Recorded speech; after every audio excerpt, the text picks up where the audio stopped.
प्यारे विद्यार्थियों, आज का वीडियो उन सभी विद्यार्थियों के लिए बहुत ज़रूरी है जो एडिशनल सब्जेक्ट के बारे में जानना चाहते हैं। चाहे वह कक्षा 9वीं से 10वीं जा रहे हों, या 10वीं पास होकर के 11वीं में जाने वाले हैं, या 11वीं पास होकर के 12वीं में जाने वाले हैं, अथवा किसी स्तर पर किसी कक्षा में एडिशनल सब्जेक्ट लेना चाहते हैं। प्यारे विद्यार्थियों, अक्सर होता क्या है, अधिकांश विद्यार्थियों को एडिशनल सब्जेक्ट के बारे में जानकारी ही नहीं होती है, इसलिए वे इसका लाभ अपने करियर पर नहीं ले सकते हैं और जानते भी नहीं कि हम इसका क्या क्या लाभ ले सकते हैं। इसलिए यह वीडियो बहुत महत्वपूर्ण है, चाहे वे विद्यार्थी आर्ट्स के हों चाहे साइंस के हों, सभी के लिए यह वीडियो बहुत महत्वपूर्ण है। इसलिए वीडियो पूरा देखिएगा।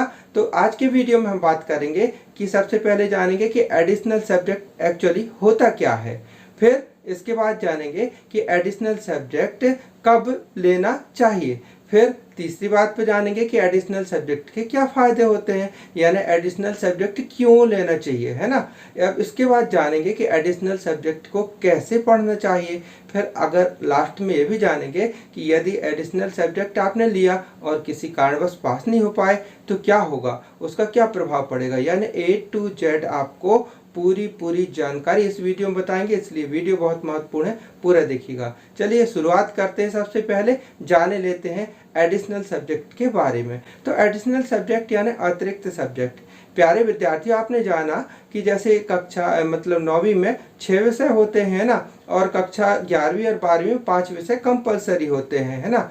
तो आपके जैसे मैथ संकाय की बात करूं तो मैथ संकाय में हिंदी, इंग्लिश और आपका फिजिक्स, केमिस्ट्री और मैथ्स, ये सब्जेक्ट हुए, ठीक है। और यदि बायोलॉजी संकाय में बात करते हैं तो हिंदी इंग्लिश कंपलसरी हो गए, हिंदी इंग्लिश, फिर उसके बाद फिजिक्स, केमिस्ट्री और बायोलॉजी, ठीक है। इसी प्रकार कला संकाय में बात करें तो कला संकाय में आ जाएगा हिंदी इंग्लिश। उदाहरण के लिए ले रहा हूँ, बहुत सारे इसमें क्लासीफाइड ग्रुप होते हैं, वो आप एक अलग वीडियो में आपको कहेंगे तो बता दूंगा।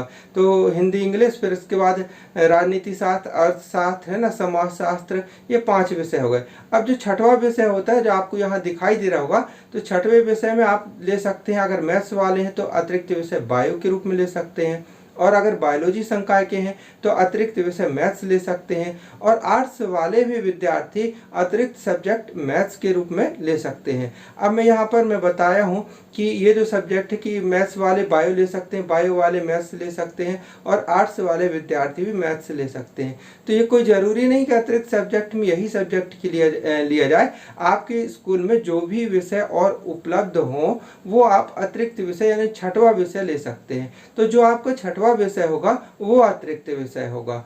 अब ये तो हुई अतिरिक्त विषय की बात। हमने 3 उदाहरण मैथ्स और बायो और कला संकाय के लिए बताए हैं, है ना। और आप जो भी आपके स्कूल में है, कंप्यूटर साइंस है तो वो अतिरिक्त सब्जेक्ट के रूप में ले सकते हैं। तो कुल मिलाकर के जो आपके स्कूल में जैसी सुविधा हो उस हिसाब से आप अतिरिक्त विषय का चयन कर सकते हैं। ये तो बात हुई अतिरिक्त विषय की लेने की बात। अब हम बात करते हैं कि अतिरिक्त विषय कब लेना चाहिए। तो अभी जो वर्तमान में उसके परिप्रेक्ष्य में मैं बात कर रहा हूँ कि आप कक्षा 9वीं में प्रवेश के समय अतिरिक्त विषय 6 विषय कंपलसरी है, 9th और 10th में, तो 7वां विषय अतिरिक्त ले सकते हैं, कोई सा भी, है ना, जो आपके स्कूल में हो उपलब्ध वो ले सकते हैं। और जब कक्षा 11th में जा रहे हो, 10th पास होकर के 11th में जा रहे हो, तो अभी हमने बात की कि जैसे मैथ्स वाले physics chemistry, Hindi English, physics chemistry और मैथ्स हो गया। अब अतिरिक्त विषय मैथ्स के साथ बायो ले सकते हैं। इसी प्रकार बायोलॉजी वाले अपने बायोलॉजी के साथ में अतिरिक्त विषय मैथ्स ले सकते हैं। आर्ट्स वाले अतिरिक्त विषय जो भी आपके यहाँ उपलब्ध हो वो ले सकते हैं, है ना। आर्ट्स वाले मैथ्स भी ले सकते हैं। तो ये छठवां विषय अतिरिक्त विषय हो गया, कक्षा 11वीं में ले सकते हैं। और वो 11वीं का जो अतिरिक्त सब्जेक्ट है वो 12वीं में भी चलेगा। अब यहाँ कुछ विद्यार्थी कमेंट कर रहे थे, सर क्या मैं डायरेक्ट 12वीं में अतिरिक्त सब्जेक्ट ले सकता हूँ। मैं उनको बता दूँ, रूल्स के अकॉर्डिंग करें तो अपन वो जो कक्षा 10वीं में 11वीं सब्जेक्ट के लिए वही 12वीं में चलते हैं, ठीक है कि नहीं।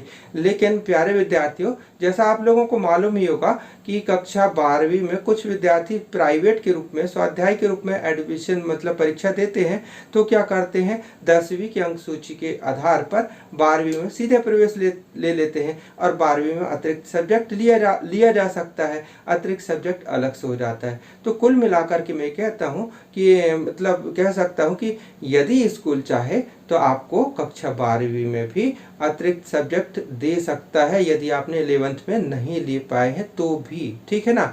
तो अतिरिक्त सब ये बात लेकिन निर्भर करती है स्कूल के ऊपर, क्योंकि ये गुडविल वाली बात हो जाती है ना। रूल्स के अनुसार 11वीं में लो तो 12वीं में जाते हैं, ठीक है। तो ये हुआ, आप अतिरिक्त सब्जेक्ट ले सकते हैं, या कि फिर स्वाध्याय फॉर्म भरे तो उसमें हो सकता है अतिरिक्त सब्जेक्ट लेने का, ठीक है। यानी 12वीं में लिया जा सकता है प्यारे विद्यार्थियों अतिरिक्त सब्जेक्ट, ठीक है कि नहीं। और अब कुछ विद्यार्थी कॉलेज में पहुंच रहे होंगे 12वीं पास होकर के, तो जो विद्यार्थी कॉलेज में जा रहे हैं तो अपने जो मेन विषय हैं वो लें, और उसके अलावा अतिरिक्त विषय वहाँ भी जो आपके कॉलेज में उपलब्ध हो वो उनके अनुसार आप अतिरिक्त विषय ले सकते हैं। तो ये तो हुई बात कि कब ले सकते हैं। अब प्यारे विद्यार्थी बात करते हैं जो बहुत ज़रूरी है, बहुत ज़रूरी है। बहुत सारे कमेंट आते हैं कि सर अतिरिक्त विषय के लेने में एक्चुअली क्या फ़ायदे हैं, ठीक है ना। तो प्यारे विद्यार्थी मैं बता दूं, देखिए आज का ज़माना कंपटीशन का है ना। प्लान ए कंप्लीट रहे लेकिन साथ में अपने पास प्लान बी भी रहना चाहिए। एक उदाहरण के लिए, जैसे कोई मैथ संकाय का विद्यार्थी है, उसकी पूरी की पूरी इच्छा है कि मैं पढ़ लिख करके इंजीनियरिंग लाइन में जाऊं, वो JEE वगैरह की परीक्षा भी देता है, और किसी कारणवश यदि उसका सिलेक्शन मतलब उसमें इंजीनियरिंग कॉलेज में नहीं हो पाता, या किसी कारणवश नहीं पढ़ पाता, या कि इन फ्यूचर उसका प्लान बदल जाता है कि नहीं मेरे को तो ये मेडिकल फील्ड में जाना है, तो वहाँ आपके लिए एक विकल्प उपलब्ध होगा, ठीक है ना। एक विकल्प होगा, यानी अपना करियर के लिए, आपके करियर के लिए बेहतर और बहुत ज़्यादा अपॉर्चुनिटी उपलब्ध होंगी। पहली बात तो ये है। और दूसरी बात मैं बता दूं कि ये जो कंपटीशन का ज़माना है, प्रतियोगी परीक्षा होती है, प्रतियोगी परीक्षा होती है। अब जैसे बायोलॉजी वाला विद्यार्थी है तो बायोलॉजी वाले विद्यार्थी की मेन फोकस बायो में रहता है, और 10th तक मैथ्स पढ़े रहते हैं। धीरे धीरे मैथ्स की प्रैक्टिस खत्म होती जाती है, तो मैथ्स की प्रैक्टिस खत्म होने से मैथ्स वीक होती जाती है।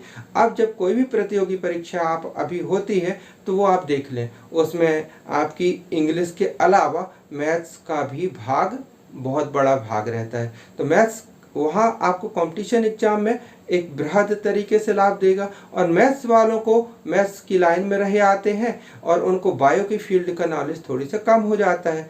तो अगर अतिरिक्त विषय आपने लिया है तो आपको मैथ्स वाले स्टूडेंट है तो बायो के क्षेत्र का भी नॉलेज होगा, और बायो वाले हैं तो मैथ्स का भी होगा। और आर्ट्स वालों के लिए सोने पर सुहागा होता है, क्योंकि अगर इकोनॉमिक्स के साथ अगर आर्ट्स मतलब मैथ्स ले लिया जाए तो आपका मतलब समझ लीजिए बैंकिंग सेक्टर में भी जाने के चांस बढ़ जाते हैं। और आर्ट्स के लेने के कारण जो मैथ्स जो आपकी कमज़ोर हो जाती है वो भी आपकी स्ट्रांग होती जाएगी। और इकोनॉमिक्स के साथ मैथ्स लेने से इकोनॉमिक्स में बहुत सारी गणित है, बहुत गणित है। आप पढ़ेंगे 12th में तो बहुत सारी गणित है, उसके साथ में मैथ्स बढ़िया रन कर जाती है, तो आपको ये फ़ायदा होने वाला है। और दूसरी बात, आपका ज्ञान तो बढ़ना ही बढ़ना है। ये तो हुई डायरेक्ट वाली फ़ायदे।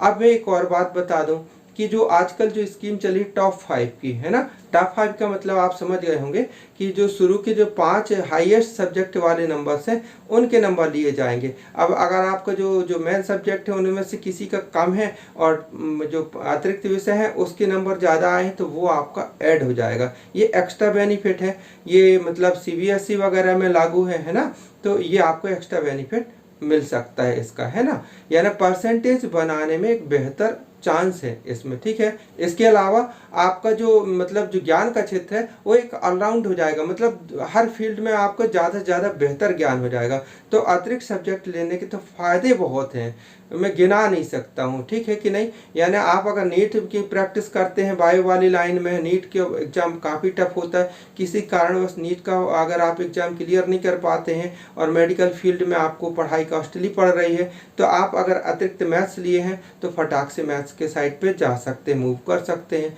मतलब बहुत सारे लाभ हैं इसके। अब इसके अगर नुकसान की बात करूं तो नुकसान तो कुछ विशेष नहीं है, बस एक एक्स्ट्रा थोड़ी सा आपको एक्स्ट्रा अतिरिक्त सब्जेक्ट लिए तो एक्स्ट्रा एफर्ट लगाना पड़ जाएगा, यानी आपको थोड़ी सा एक बोर्ड परीक्षा की तैयारी करने में अतिरिक्त समय देना पड़ जाएगा। नुकसान तो कुछ विशेष नहीं है, एक्स्ट्रा पढ़ना पड़ सकता है, ये बात हो गई।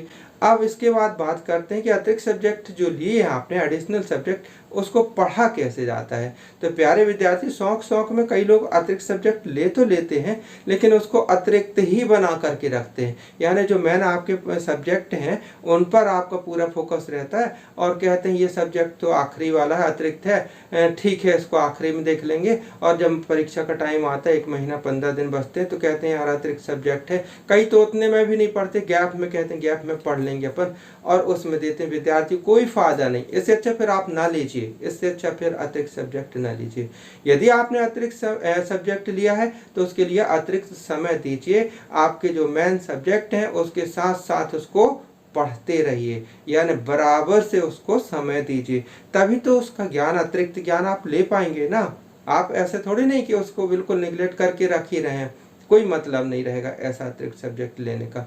अतिरिक्त सब्जेक्ट लिए हैं तो एक्स्ट्रा मेहनत कीजिए और उसको अपने मूल सब्जेक्ट के साथ जोड़ करके, ये मान करके चलिए ये भी हमारा मुख्य सब्जेक्ट है, और उसी के साथ में उसको अच्छे से विधिवत नोट्स बना करके अच्छे से पढ़ाई करेंगे, तभी उसका आपको एक्चुअल लाभ मिल पाएगा। ठीक है, अब बात करते हैं आखिरी का पॉइंट, जो कई विद्यार्थियों के मन में भी रहती है, प्रश्न भी है और कमेंट भी आते हैं कि हमने अतिरिक्त सब्जेक्ट लिया और बाय द वे हमने मेहनत भी की और किसी कारणवश कुछ परिस्थितियां ऐसी आई कि हम अतिरिक्त सब्जेक्ट में पास नहीं हो पाए, तो क्या होगा, हमारा रिजल्ट प्रभावित हो जाएगा। तो ऐसा नहीं है प्यारे विद्यार्थियों, ऐसा कुछ भी नहीं है। आपके अतिरिक्त सब्जेक्ट के जो मार्क्स है ना, वो अलग से पृथक से लिखे जाते हैं अंक सूची में, तो आपका जो रिजल्ट है वो मेन सब्जेक्ट से बना दिया जाएगा। तो अतिरिक्त सब्जेक्ट में यदि बाय द वे आप पास नहीं हो पाते तो मेन रिजल्ट को प्रभावित नहीं करेगा। हाँ, यदि पास हो गए तो सोने पे सुहागा जरूर लग जाएगा।